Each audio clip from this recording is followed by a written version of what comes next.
जय हिंद। कैसे हैं आप सभी? उम्मीद है कि स्वस्थ होंगे, मस्त होंगे और जहां भी होंगे अपने कामों में व्यस्त होंगे। तो जैसे कि आप सभी लोग को मालूम है कि इसके पिछले क्लास में हम लोगों ने अगर बात करें तो 10th मैथ और एक्सरसाइज की बात करें तो 3.2 को जो है कंप्लीट कर लिए थे। एक्सरसाइज जो है 3.2 को कंप्लीट कर लिए थे। आज के क्लास में हम लोग तो देखिए इससे आगे हम लोग बढ़ेंगे, लेकिन आप लोगों को ध्यान क्या देना है कि देखिए आप सभी लोग को ध्यान देना है कि जो एक्सरसाइज 3.3 है इसके लिए हम लोगों को एलिमिनेशन मेथड पर जो है विशेष ध्यान देना है, ठीक है ना।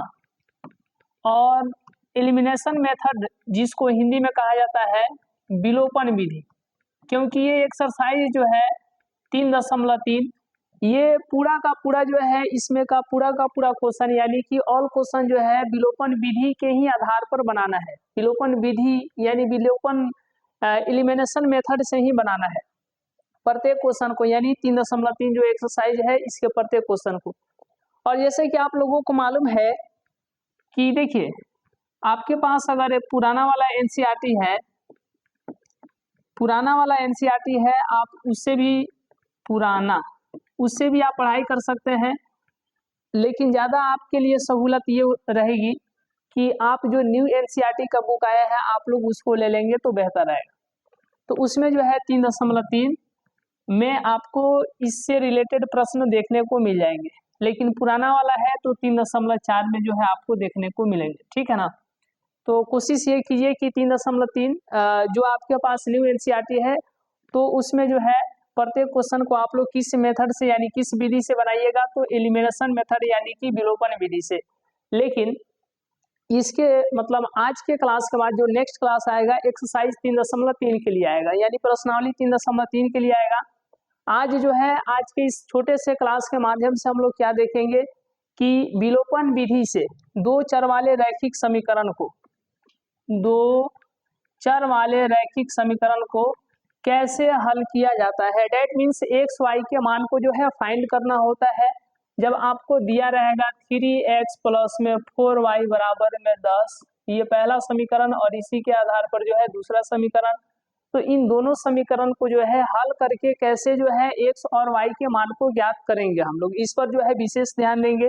लेकिन ये आप लोगों को मालूम होना चाहिए कि डेली रात को जो है 8 बजे से क्रांति कोचिंग सेंटर ये जो है टेलीग्राम चैनल है, यहाँ पर जो है डेली रात को जो है मैथ, साइंस, सोशल साइंस और इंग्लिश का जो है डेली के डेली जो है 8 बजे जो है टेस्ट होता है। ये आप लोग जो है वहाँ पर जुड़ जाइएगा और टेस्ट में जो है आप लोग आ जाइएगा। देखिए और 6 बजे से डेली शाम को जो है 6 बजे से जो है कभी मैथ का क्लास, कभी साइंस का, कभी सोशल साइंस का और कभी इंग्लिश का जो है क्लास हम लोग लेकर के आते रहते हैं। तो इसलिए आपको 2 टाइम याद रखना है, शाम को 6 बजे और रात को जो है 8 बजे, ठीक है ना। चलिए 8 बजे टेस्ट है। आइए अब हम लोग आगे चलते हैं और यहाँ पर हम लोग सबसे पहले देखेंगे, देखिए पहले तो आपको दो चर वाले रैखिक समीकरण, ये तो दो चर वाले रैखिक समीकरण याद रखिएगा। रैखिक समीकरण ये आप लोगों को जो है पूरा दिमाग में सेट होना चाहिए। दो चर वाले जैसे चर जिसको हम लोग क्या बोलते हैं, वेरिएबल बोलते हैं। अब वेरिएबल यानी चर क्या हो गया, एक्स हो गया, वाई हो गया, उसी तरीके से एस हो गया, यू हो गया, है कि नहीं, टी हो गया, यू टी हो गया, फिर पी हो गया, क्यू हो गया, आर हो गया। ये आपको समीकरण में दिया हुआ रहेगा। जैसे आपको यहाँ पर दे दिया जाएगा 3x प्लस में 4y बराबर में 10।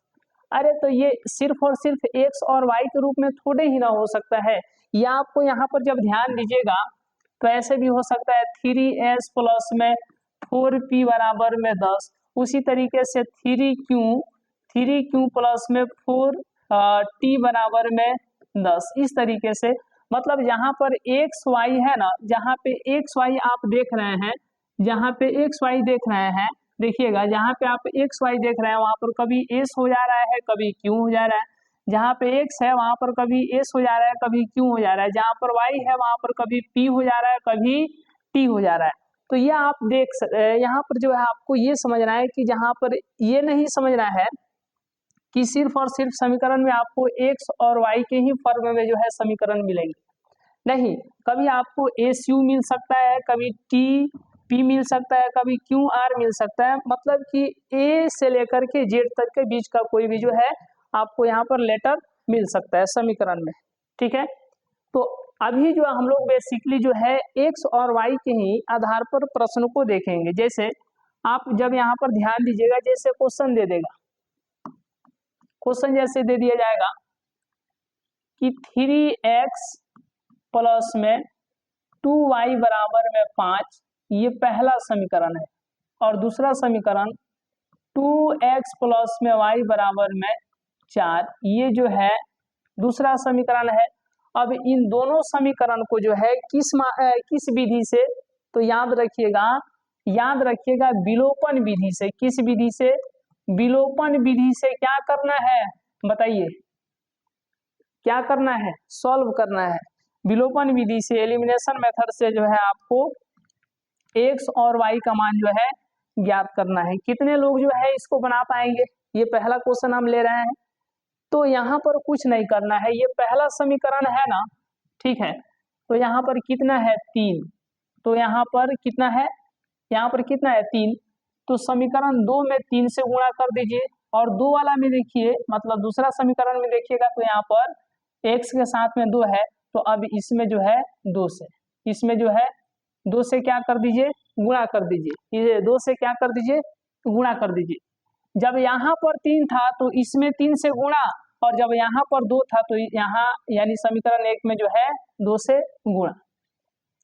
तो आगे बढ़िएगा तो क्या हो जाएगा, 2 से गुणा कर दीजिए, तो कि 2 में सबसे ना गुणा कीजिएगा, तो 6x प्लस में 4y बराबर में कितना 10, ये अब समीकरण जो होगा ये समीकरण 3 हो जाएगा। ये क्या हो जाएगा, समीकरण 3।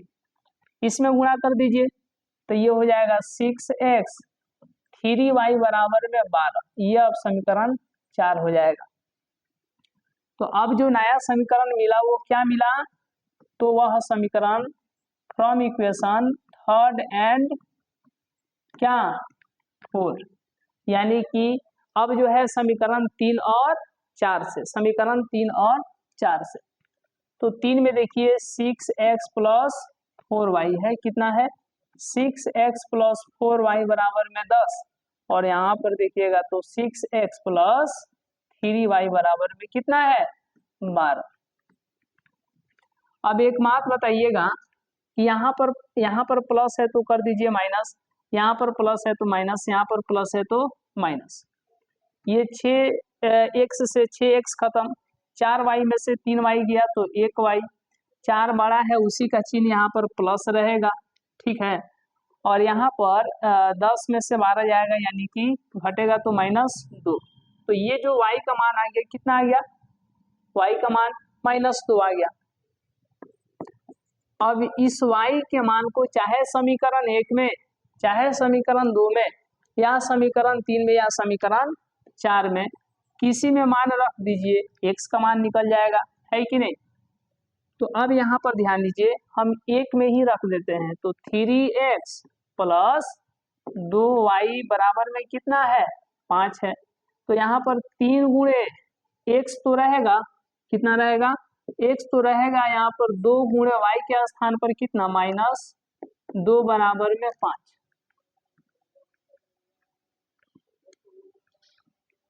(3x) यहाँ पर हो गया -4 बराबर में 5, तो 3x बराबर में 4, ये 5, ये बराबर की इधर माइनस में उधर गया तो प्लस में, तो ये कितना हो जाएगा 9। अब x का मान कितना आ जाएगा 9/3, तो अब यहाँ पर ये कटेगा तो कितना आ जाएगा 3, तो आप लोग देख रहे हैं यहाँ पर कि x का मान 3 आ गया और y का मान कितना आ गया -2 आ गया, x का मान -3 आ गया, x का मान प्लस में 3 और y का मान माइनस में 2। तो ये जो है आपको पहला समीकरण और ये जो है दूसरा समीकरण, इसी तरीके से आपको और भी समीकरण दिए जा सकते हैं, जैसे कि हमने यहाँ पर पहला क्वेश्चन, इसको आप लोग फर्स्ट क्वेश्चन कह सकते हैं। इसी तरीके से हम आगे भी देखते हैं, डेट मीन्स आपको यहाँ पर ये ध्यान देना है कि समीकरण 2 ठो ही देगा, समीकरण आपको 2 ठो ही दिए जाएंगे, यानी 2 समीकरण दिए जाएंगे, और उन दोनों समीकरण के माध्यम से यानी कि एलिमिनेशन मेथड से, विलोपन विधि से जो है एक्स और वाई के मान को ज्ञात करना है। तो दो ठो और हम आपको क्वेश्चन या मतलब दो ठो और हम लोग एग्जाम्पल देख लेते हैं। चलिए ये आप लोग स्क्रीनशॉट इसका ले लीजिए। चलिए आइए अब इसके बाद हम लोग आगे चलते हैं। स्क्रीनशॉट थोड़ा तेजी में लीजिए, क्योंकि आज का क्लास जो है हम लोग कोशिश ये कर रहे हैं कि कम समय में जो है ज्यादा से ज्यादा जो है क्वेश्चन की प्रैक्टिस कर ले। चलिए ठीक है।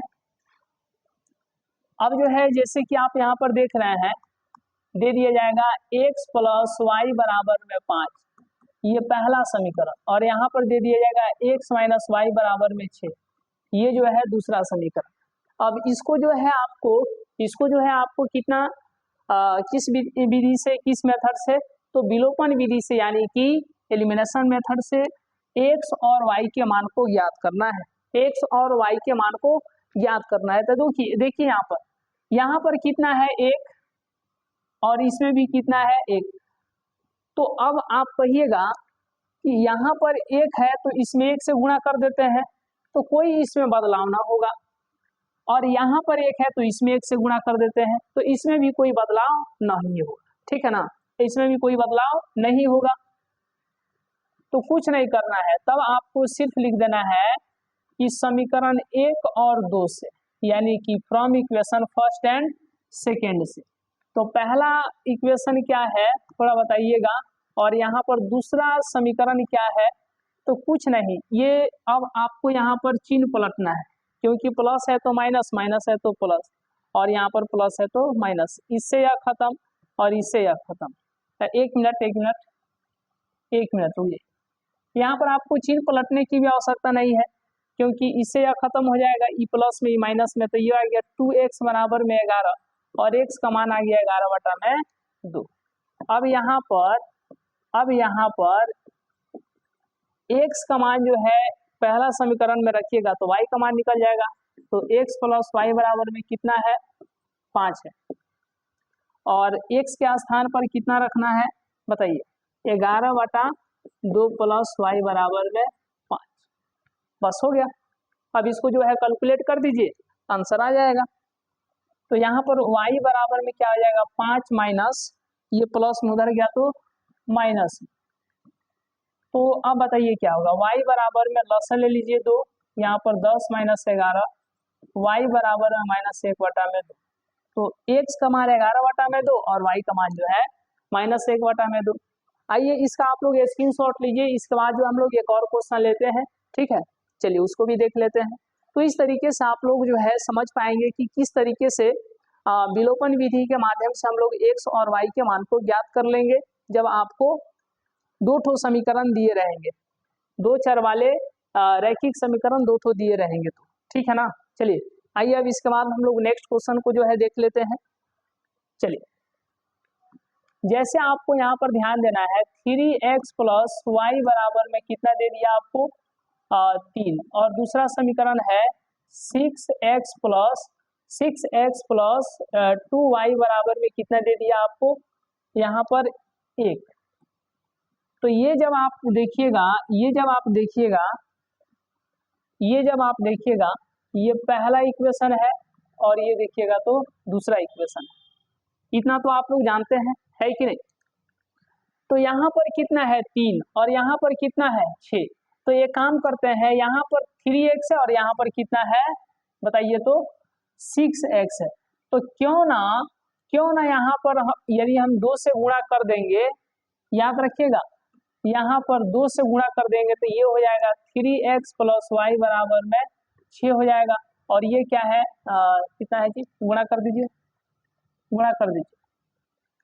3 दूना 6x, 3 दूना 6 यानी कि 6x, और ये हो जाएगा 2y बराबर में कितना, 2y बराबर में कितना,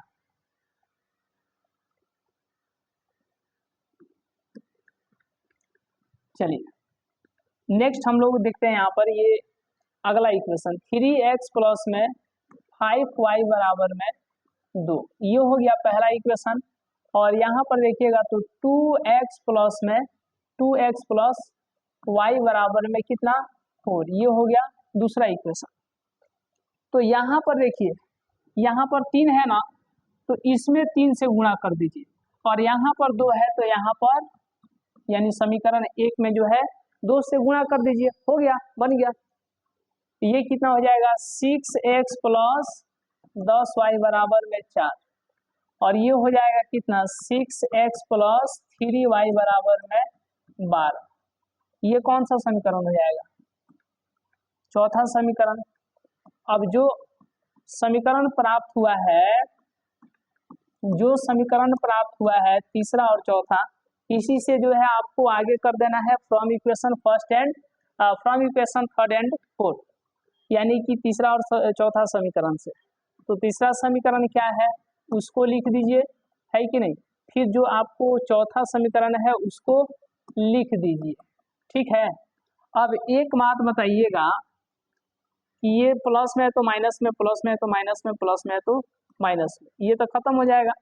ये घट के कितना आ जाएगा, कितना आपको आ जाएगा, कितना 7y, और ये हो जाएगा 12 में से 4 गया तो यहाँ पर -8, ठीक है। तो y बराबर -8 बटा में 7। यहाँ तक कोई दिक्कत? अब जैसे ही y का मान प्राप्त हुआ है, इस y के मान को या तो पहला समीकरण में, या तो दूसरा में, या तो तीसरा में, या तो चौथा में, किसी में मान रख दीजिए, आपको यहाँ पर क्या हो जाएगा पता चल जाएगा x का मान। तो हम लोग यहाँ पर 3x प्लस 5y बराबर 2, तो 3 गुणे x के स्थान पर तो कुछ ना रहेगा, और y के स्थान पर बोलिए कितना -8 बटा 7 बराबर में कितना 2, 3x, और यहाँ पर कितना हो जाएगा -40 बटा में 7 बराबर में 2। तो 3x बराबर में 2, ई माइनस में इधर आ गया तो प्लस। अब यहाँ से आगे आप लोग कैलकुलेट कर लीजिए, ये हो जाएगा 7 दूना के 14, और ये 40। तो 3x बराबर में 40 10 50 54 बटा में 7। अब x बराबर में 54 और 7, 3 इधर गुणा में इधर ला दीजिए, भाग में, है कि नहीं। तो ये कितना आ जाएगा बताइए, ये आ जाएगा x का मान कितना आ जाएगा, ये कट जाएगा कितना बार में बताइए, कितना बार में 3 दूना 3 एकम 3 और 8 तीन का 24, यानी 18 3 54 हो जाएगा, यानी ऊपर में 18 और नीचे में 7। तो x का मान आ गया 18 बटा 7 और y का मान आ गया -8 बटा 7। तो इस तरीके से आपको दो ठो जब समीकरण दिए रहेंगे तो विलोपन विधि से जो है x और y के मान को ज्ञात कर सकते हैं, ठीक है, x और y के मान को ज्ञात कर सकते हैं। चलिए आप लोग यहाँ तक कोई दिक्कत, स्क्रीनशॉट ले लीजिए।